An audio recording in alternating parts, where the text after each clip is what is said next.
बिस्मिल्लाहिर्रहमानिर्रहीम। अस्सलाम वालेकुम। आप देख रहे हैं डीडीपी एनालिटिका। अगले दिन शाहिद खान अब्बासी लाहौर में जीसी गवर्नमेंट कॉलेज यूनिवर्सिटी में एड्रेस कर रहे थे। वहाँ एक सेमिनार था और वहाँ उन्होंने इल्ज़ाम आयद किया कि ये जो फ्री आटा सप्लाई स्कीम थी जिसमें कि मुफ्त आटा तकसीम होता रहा, इसमें तकरीबन 20 अरब रुपए की करप्शन हुई है, मिसअप्रोप्रिएशन हुई है। वो पैसा 20 अरब रुपया खाया गया है। इस पे पूरे प्रोजेक्ट के ऊपर तो गालिबन 80-90 अरब रुपया गालिबन खर्च हुआ, लेकिन 20 अरब रुपए की एलिगेशन लगाई कि इसमें से खाया जा चुका है। इससे पहले भी शाहिद खान अब्बासी मुख्तलिफ जगहों पे मुख्तलिफ मामलात में अपनी ही हुकूमत को मोरद इल्ज़ाम ठहराते रहे। इनकी गवर्नेंस पे उन्होंने कई दफ़ा तनकीद की। फिर उन्होंने ये भी कहा कि इस वक्त करप्ट लोग जो हैं वो हर तरफ मैनेजमेंट में, एडमिनिस्ट्रेशन में मौजूद हैं और वजारतें वगैरह भी उन्हीं लोगों को दी गई हैं जो कि करप्शन वगैरह में मुलव्वस हैं, और लोगों को खुश करने के लिए ये इतनी बड़ी एक कैबिनेट बना दी गई है। शाहिद खान अब्बासी इस सिस्टम के भी खिलाफ थे। उन्होंने कहा कि यह सारा सिस्टम ही करप्शन पे चल रहा है। और यहाँ भी सेमिनार में उन्होंने कहा कि आगे होता था कि आप बड़ी आसानी से कहते थे कि जी ढूंढना पड़ता ये फला आदमी एक करप्ट है, लेकिन अब ईमानदार आदमी ढूंढना पड़ता है कि एडमिनिस्ट्रेशन में या मैनेजमेंट में, हमारी ब्यूरोक्रेसी में ईमानदार आदमी कौन है। वो कहते हैं जी एक आध को ढूंढ लें।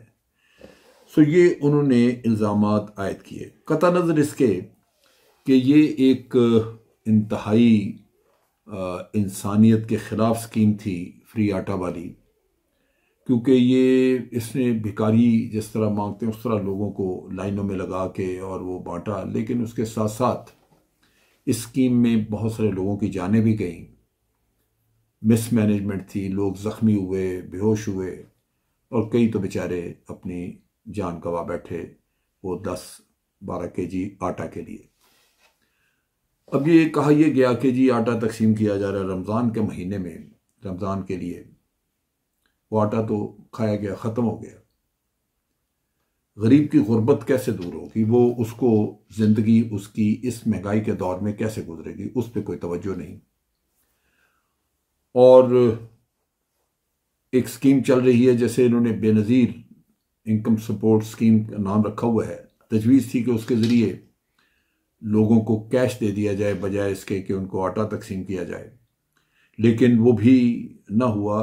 और अगर हो भी जाता तो उसमें भी लाजमन करप्शन होनी थी, क्योंकि बेनज़ीर इनकम सपोर्ट पहले भी जब पीटीआई के दौर में उस पर तहकीकात हुई थी तो उसमें लाखों लोग निकले ऐसे जो कि सरकारी मुलाजमत में भी थे या खाते पीते लोग थे, लेकिन वहाँ से भी पैसे वसूल कर रहे थे। तो सिस्टम जो है वो करप्ट, अगर ऊपर मैनेजमेंट करप्ट हो तो नीचे सिस्टम करप्ट हो लाजमन होगा, और अगर मैनेजमेंट जो है वो करप्ट नहीं तो लाजमन सिस्टम में जो लोग करप्शन करेंगे उनकी पकड़ धकड़ होगी, लेकिन यह नहीं। अब ये जो 20 अरब वाला किस्सा है, इसमें बड़ी सादा सी चीज़ है कि चूंकि इसमें पैसे ने वापस नहीं आना था, आपने जाके लोगों को तकसीम करना था, और कहा जा रहा है कि जी जो डेटाबेस था वो भी ठीक नहीं था। तो आप ये कैसे साबित करेंगे कि अगर आपने 50,000 टन आटा तकसीम किया तो उसका हिसाब कौन रखेगा कि 50,000 टन वाकई आपने 50,000 टन तकसीम किया या 40,000 टन किया, क्योंकि उसमें पैसा रिटर्न तो होना ही नहीं, जो ले गया मुफ्त ले गया। सो आप अगर आटा दे रहे हैं और मुफ्त आटा आपने दिया तो 10 लोग ले गए या 20 ले गए, काउंटिंग तो किसी के पास मौजूद नहीं है। कहा जाता रहा कि आप वहां पे आईडी कार्ड और उसका नंबर लेते थे, लेकिन लोग कई आईडी कार्ड उठा के फिर रहे थे। सो कहने की बात यह है कि सिस्टम में ऐसी कमजोरी मौजूद थी कि अगर इसमें कोई हेरा फेरी करना चाहता, कोई पैसा लेने चाहता तो ले सकता था, वो कमा सकता था, इसमें करप्शन की जा सकती थी। शाहिद खाकान अब्बासी ने जब ये इल्ज़ाम लगाया तो पंजाब गवर्नमेंट की तरफ से फौरी तौर पे आमिर मीर जो कि उनके मिनिस्टर हैं, उन्होंने कहा जी केयर टेकर गवर्नमेंट ने इंतहाई ईमानदाराना तरीके से ये काम किया है, बड़ी मेहनत से, तवज्जो से, और ये हमारा सबसे कामयाब प्रोग्राम था और आपने इल्ज़ाम लगाया है तो अब आप इसके सबूत भी दें वरना आप कौम से माफ़ी मांगें। ये उन्होंने शाहिद खाकान अब्बासी साहब को कहा है। ये ज़रूरी है कि आप जब इल्ज़ाम आयद करते हैं तो कुछ न कुछ आपके पास सबूत, कोई ऐसी इन्फॉर्मेशन मौजूद होनी चाहिए जिसकी बुनियाद पे आप कह सकें कि मैंने ये इल्ज़ाम इसलिए लगाया था। सो उस लिहाज तक तो वो हक बजानब हैं कि शाहिद खाकान अब्बासी से इसके बारे में सबूत मांगें, लेकिन क्या हम जानते नहीं हैं कि इस हुकूमत में करप्ट लोग मौजूद नहीं हैं? बाज़ लोग तो, बाज़ लीडर जैसे जरदारी साहब हैं, उनकी वजह शोहरत ही करप्शन है। उनका ये कोई कहे कि वो उनको कोई अपॉर्चुनिटी मिलेगी कि उसमें वो पैसे बनाएं तो वो नहीं बनाएंगे, ये मानने की बात नहीं है। और इसी तरह बाकी भी जगहों पे है, मौलाना हो या कोई भी और हो। एक मिसाल सिर्फ जो कि नेशनल अकाउंटेबिलिटी ब्यूरो का इन्होंने ऑर्डिनेंस उसका जो बदला, उसमें जो तब्दीलियां की, सिर्फ वही एक अगर आप पकड़ लें तो जाहिर होता है, आपको पता लगता है कि किस कदर करप्शन थी और उससे बचने का, अपनी लूटी हुई दौलत को बचाने का जो रास्ता इख्तियार किया वो ईमानदाराना रास्ता नहीं था। वो ये नहीं था कि आप शवाहिद लेके आते कि देखें हमने कुछ नहीं किया, हम बेगुनाह। आपने कानून बदल डाला कि कानून बदल जाए, फिर उस कानून के तहत हमने खाया पिया जो है वो जायज़ होगा, कोई हमें पकड़ नहीं सकेगा।